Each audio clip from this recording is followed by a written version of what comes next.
Hello friends, स्वागत है आपका हमारा यूट्यूब चैनल स्टोनो नॉलेज पे। दोस्तों, आज की वीडियो पे बात करेंगे यूपी लेखपाल 2022 के अंतर्गत कृषि से संबंधित महत्वपूर्ण शब्दावलियाँ एवं क्रांतियाँ के मोस्ट इम्पॉर्टेंट क्वेश्चन के बारे में, जो कि आने वाले लेखपाल भर्ती के लिए बेहद महत्वपूर्ण है। तो चलिए फिर दोस्तों, ज़्यादा देर न करते हुए यह सीरीज स्टार्ट करते हैं। सबसे पहला क्वेश्चन है कि भारत में कितने प्रकार की फसल ऋतुएं पाई जाती हैं। तो दोस्तों, भारत में मौसम के आधार पर 3 प्रकार की फसल ऋतुएं पाई जाती हैं। दोस्तों, इसका ऑप्शन नंबर सी राइट हो जाएगा। अगला क्वेश्चन है कि कौन सी फसल रबी की फसल नहीं है। इनमें से दोस्तों कौन सी फसल रबी की फसल नहीं है? गेहूँ, चना, मटर या फिर तरबूज। तो तरबूज की फसल रबी की फसल नहीं है। ऑप्शन नंबर दोस्तों इस पर डी राइट हो जाएगा। अगला क्वेश्चन है कि पंतनगर कृषि विश्वविद्यालय कब स्थापित किया गया था। पंतनगर कृषि विश्वविद्यालय कब स्थापित किया गया था। तो दोस्तों यह स्थापित किया गया था दोस्तों 17 नवंबर 1960 ईस्वी को पंडित जवाहरलाल नेहरू द्वारा। ऑप्शन नंबर दोस्तों इसका हो जाएगा सी राइट हो जाएगा। पंतनगर कृषि विश्वविद्यालय पंडित जवाहरलाल नेहरू द्वारा 17 नवंबर 1960 को स्थापित किया गया था। ऑप्शन नंबर दोस्तों इस पर सी राइट हो जाएगा। अगला क्वेश्चन है कि हरित क्रांति नाम किसने दिया था।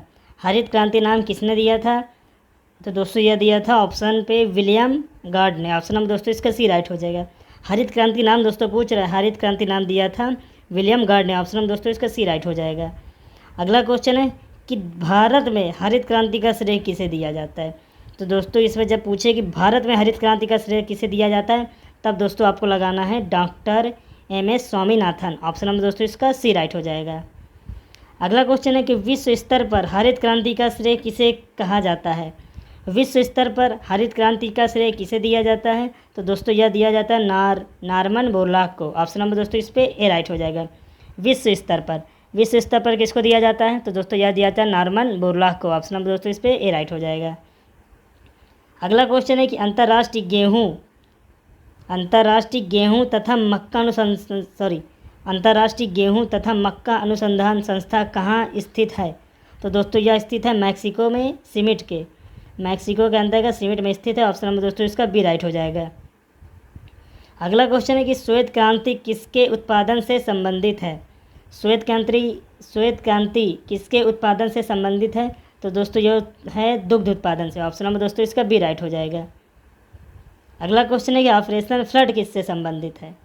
ऑपरेशन फ्लड किससे संबंधित है। तो दोस्तों यह संबंधित है श्वेत क्रांति से। ऑप्शन नंबर दोस्तों इसका बी राइट हो जाएगा। अगला क्वेश्चन है कि ऑपरेशन फ्लड के सूत्रधार कौन है। ऑपरेशन फ्लड के सूत्रधार कौन है। तो दोस्तों यह है वर्गीस कुरियन। ऑप्शन नंबर दोस्तों इस पर ए राइट हो जाएगा। अगला क्वेश्चन है कि ऑपरेशन फ्लड का तीसरे चरण का समय रहा था। ऑपरेशन फ्लड के तीसरे चरण का समय क्या था। तो यह तो दोस्तों 1985 से 1994 तक रहा। ऑप्शन नंबर दोस्तों इस पर ऑप्शन डी राइट हो जाएगा। 1985 से 1995 94 की। ऑप्शन नंबर दोस्तों इसका डी राइट हो जाएगा। अगला क्वेश्चन है कि भारत में सर्वाधिक दुग्ध उत्पादन का प्रथम राज्य कौन सा है। भारत में सबसे ज़्यादा दुग्ध उत्पादन करने वाला प्रथम राज्य है दोस्तों उत्तर प्रदेश। ऑप्शन नंबर दोस्तों इसका बी राइट हो जाएगा। अगला क्वेश्चन दोस्तों कह रहे हैं कि राष्ट्रीय डेयरी अनुसंधान संस्था कहाँ स्थित है। राष्ट्रीय डेयरी अनुसंधान संस्था दोस्तों यह स्थित है करनाल में। और करनाल दोस्तों कहाँ पर स्थित है, हरियाणा में। ऑप्शन नंबर दोस्तों इसका सी राइट हो जाएगा। राष्ट्रीय डेयरी अनुसंधान संस्था करनाल में स्थित है, जो कि हरियाणा में। ऑप्शन नंबर इस पर दोस्तों सी राइट हो जाएगा। अगला क्वेश्चन है कि पीली क्रांति किसे कहते हैं। पीली क्रांति किसे कहते हैं दोस्तों, यह कहते हैं तिलहन उत्पादन को। ऑप्शन नंबर दोस्तों इस पर सी राइट हो जाएगा। पीली क्रांति तिलहन उत्पादन से संबंधित है। ऑप्शन नंबर दोस्तों इस पर सी राइट हो जाएगा। अगला क्वेश्चन है कि तिलहन प्रौद्योगिकी मिशन कब चलाया गया था। तिलहन प्रौद्योगिकी मिशन कब चलाया गया था। तो दोस्तों यह चलाया गया था 1986 में। ऑप्शन नंबर दोस्तों इसका बी राइट हो जाएगा। अगला क्वेश्चन है कि आलू उत्पादन किस क्रांति से संबंधित है। तो आलू उत्पादन दोस्तों संबंधित है गोल क्रांति से। ऑप्शन नंबर दोस्तों इस पर बी राइट हो जाएगा। अगला क्वेश्चन है कि भारतीय आलू अनुसंधान संस्था कहाँ पर स्थित है। दोस्तों क्वेश्चन कर रहे हैं कि भारतीय आलू अनुसंधान संस्था कहाँ पर स्थित है। तो दोस्तों यह स्थित है शिमला में। शिमला कहाँ पर है, हिमाचल प्रदेश में। ऑप्शन नंबर दोस्तों इस पर ए राइट हो जाएगा। अगला क्वेश्चन है कि कुफरी चंद्रमुखी किस फसल की किस्म है। कुफरी चंद्रमुखी किस फसल की किस्म है। तो दोस्तों यह है आलू की एक किस्म है। ऑप्शन नंबर दोस्तों इसका बी राइट हो जाएगा। अगला क्वेश्चन है कि नीली क्रांति किससे संबंधित है। नीली क्रांति किससे संबंधित है। तो दोस्तों मछली और समुद्र उत्पादन से संबंधित है। ऑप्शन नंबर दोस्तों इसका ए राइट हो जाएगा। अगला क्वेश्चन है कि गुलाबी क्रांति के जनक कौन है। गुलाबी क्रांति के जनक कौन है। तो दोस्तों गुलाबी क्रांति के जनक है दुर्गेश पटेल। ऑप्शन नंबर दोस्तों इस पर बी राइट हो जाएगा। गुलाबी क्रांति के जनक है दोस्तों दुर्गेश पटेल। ऑप्शन नंबर दोस्तों इस पर बी राइट हो जाएगा। अगला क्वेश्चन है कि कृष्ण क्रांति का संबंध है। कृष्ण क्रांति का संबंध किससे दोस्तों। तो यह है पेट्रोलियम उत्पादन से। ऑप्शन नंबर दोस्तों इसका ए राइट हो जाएगा। अगला क्वेश्चन है कि धूसर क्रांति का संबंध किससे है। धूसर क्रांति का संबंध किससे है। तो धूसर क्रांति का संबंध दोस्तों उर्वरक उत्पादन से है। ऑप्शन नंबर दोस्तों इसके ए राइट हो जाएगा। अगला क्वेश्चन है कि रजत क्रांति किससे संबंधित है। रजत क्रांति दोस्तों किससे संबंधित है। तो यह दोस्तों संबंधित है अंडा उत्पादन से। ऑप्शन नंबर दोस्तों इसका बी राइट हो जाएगा। अगला क्वेश्चन है कि भारत अंडे के उत्पादन किस स्थान पर है। भारत में अंडे का उत्पादन किस स्थान पर है। तो दोस्तों यह है तीसरे स्थान पर। विश्व में भारत का अंडे का उत्पादन दोस्तों तीसरे स्थान पर है। ऑप्शन नंबर दोस्तों इसका सी राइट हो जाएगा। अगला क्वेश्चन है कि सुनहरी क्रांति किससे संबंधित है। सुनहरी क्रांति दोस्तों किससे संबंधित है। तो यह संबंधित है फलों को उत्पादन से या फिर इसको बागवानी से। ऑप्शन नंबर दोस्तों इसका ए राइट हो जाएगा। सुनहरी क्रांति फलों के उत्पादन से संबंधित है जो कि दोस्तों बागवानी से। ऑप्शन नंबर इस पर दोस्तों ए राइट हो जाएगा। अगला क्वेश्चन है कि किस क्रांति को सदाबहार क्रांति के नाम से भी जाना जाता है। किस क्रांति को सदाबहार क्रांति के नाम से भी जाना जाता है। तो यह दोस्तों इंद्रधनुषी क्रांति को। ऑप्शन नंबर दोस्तों इसका सी राइट हो जाएगा। अगला क्वेश्चन है कि कृषि में युग्म पैदावार का आशय क्या है। कृषि में युग्म पैदावार का आशय क्या है। तो दोस्तों कृषि में युग्म पैदावार का आशय है एक फसल वर्ष में 2 या 2 से अधिक फसल उगाना। ऑप्शन नंबर दोस्तों हो जाएगा इसका एक फसल वर्ष में 2 या 2 से अधिक फसल उगाना। ऑप्शन नंबर दोस्तों इसका बी राइट हो जाएगा।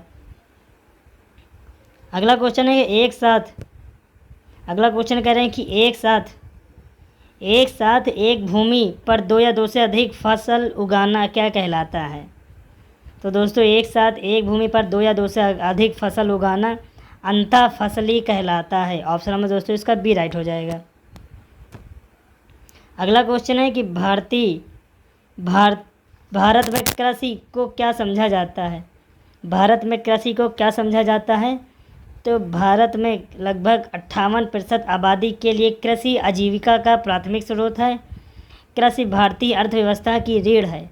भारत में कृषि सिंधु घाटी सभ्यता के दौर से है। तो दोस्तों इस पे ऑप्शन नंबर दोस्तों इसका हो जाएगा जीविकोपार्जन का साधन है कृषि। भारत में कृषि क्या है जीविकोपार्जन का साधन है। इसका बी राइट हो जाएगा। अगला क्वेश्चन है कि हरित क्रांति का प्रभाव किन फसलों पर पड़ता है। हरित क्रांति का प्रभाव दोस्तों किन फसलों पर पड़ता है। तो यह पड़ता है दोस्तों गेहूँ चावल की फसलों पर। दोस्तों इसका सी राइट हो जाएगा। अगला क्वेश्चन है कि हरित क्रांति का प्रभाव सर्वाधिक कहाँ पड़ा था। हरित क्रांति का सर्वाधिक प्रभाव कहाँ पड़ा था। तो दोस्तों यह पड़ता है पंजाब राज्य में। ऑप्शन नंबर दोस्तों इसका बी राइट हो जाएगा। अगला क्वेश्चन है कि किस क्रांति में प्रत्यक्ष या अप्रत्यक्ष रूप से कृषि क्षेत्र से संबंधित सभी क्रांतियों को सम्मिलित प्रयोग किया गया है। तो दोस्तों यह किया गया इंद्रधनुषी क्रांति में। ऑप्शन नंबर दोस्तों इसका डी राइट हो जाएगा। अगला क्वेश्चन है कि नकदी फसल कौन सी नहीं है। नकदी फसल कौन सी नहीं है। तो दोस्तों यह है गेहूँ नकदी फसल नहीं है। ऑप्शन नंबर दोस्तों इसका सी राइट हो जाएगा। गेहूँ दोस्तों नकदी फसल नहीं है। ऑप्शन नंबर दोस्तों इसका सी राइट हो जाएगा। अगला क्वेश्चन है कि उर्वरक के क्षेत्र में आत्मनिर्भरता के लिए उर्वरक उत्पादन हेतु क्रांति का नाम है। तो दोस्तों उर्वरक के क्षेत्र में आत्मनिर्भरता के लिए उर्वरक उत्पादन हेतु क्रांति का नाम है दोस्तों धूसर क्रांति। ऑप्शन नंबर दोस्तों इसका डी राइट हो जाएगा। अगला क्वेश्चन है कि टिलेज पद्धति क्या है। टिलेज पद्धति क्या है। तो दोस्तों जुताई रहित कृषि या बिना जुताई के खेती करने का वह तरीका है। तो जुताई रहित कृषि या बिना जुताई सहित। तो दोस्तों यह हो जाएगा ऑप्शन नंबर दोस्तों इसका ए राइट हो जाएगा। टिलेज पद्धति क्या है? तो दोस्तों बिना जुताई किए एक साल की कृषि करना। ऑप्शन नंबर दोस्तों इसका ए राइट हो जाएगा। अगला क्वेश्चन है कि भारत में सर्वाधिक क्षेत्रफल पर किस फसल का उत्पादन किया जाता है? भारत में सर्वाधिक क्षेत्रफल पर किस फसल का उत्पादन किया जाता है? दोस्तों यह किया जाता है धान का उत्पादन। ऑप्शन नंबर दोस्तों इसका बी राइट हो जाएगा। अगला क्वेश्चन है कि सफ़ेद सोना किस फसल को कहा जाता है? तो दोस्तों कपास को सफ़ेद सोना कहा जाता है। ऑप्शन नंबर दोस्तों इसका ए राइट हो जाएगा। अगला क्वेश्चन है कि भारत की फसली वर्ष कब से शुरू होती है? भारत की फसली वर्ष कब से शुरू होती है? तो दोस्तों भारत की फसली वर्ष 1 जुलाई से 30 जून तक होता है। ऑप्शन नंबर दोस्तों इसका बी राइट हो जाएगा। भारत में फसली वर्ष 1 जुलाई से 30 जून तक होता है। ऑप्शन नंबर दोस्तों इसका बी राइट हो जाएगा। अगला क्वेश्चन है कि भारत का सबसे बड़ा गन्ना उत्पादन राज्य कौन सा है? भारत में सबसे बड़ा गन्ना उत्पादन राज्य है दोस्तों उत्तर प्रदेश। ऑप्शन नंबर दोस्तों इसका ए राइट हो जाएगा। अगला क्वेश्चन है कि एकल सस्यन किसे कहते हैं? एकल सस्यन किसे कहते हैं? तो दोस्तों किसी खेत में लगातार एक ही फसल उगाने को एकल सस्यन कहते हैं। ऑप्शन नंबर दोस्तों इसका हो जाएगा एक ही फसल उगाने को, किसी खेत में लगातार एक ही फसल उगाने को एकल सस्यन कहते हैं। ऑप्शन नंबर दोस्तों इसका बी राइट हो जाएगा। अगला क्वेश्चन है कि खरीफ ऋतु की फसलें हैं। तो खरीफ ऋतुओं की फसलें हैं दोस्तों ज्वार, बाजरा, अरहर, मूंगफली, मक्का एवं सनैया सभी दोस्तों खरीफ ऋतुओं की फसलें हैं। ज्वार, बाजरा, ढैंचा। तो दोस्तों इस पर ऑप्शन नंबर दोस्तों इसका बी राइट हो जाएगा। और दोस्तों आज की वीडियो का लास्ट क्वेश्चन है कि धान के लिए सर्वाधिक उपजाऊ भूमि कौन सी है? धान के लिए सर्वाधिक उपजाऊ भूमि कौन सी है? तो दोस्तों धान की खेती के लिए सर्वाधिक उपजाऊ भूमि है चिकनी उपजाऊ या फिर दोमट मिट्टी वाली। ऑप्शन नंबर दोस्तों इसका ए राइट हो जाएगा। धान के लिए सर्वाधिक उपजाऊ भूमि दोमट मिट्टी। ऑप्शन नंबर दोस्तों इसका ए राइट हो जाएगा।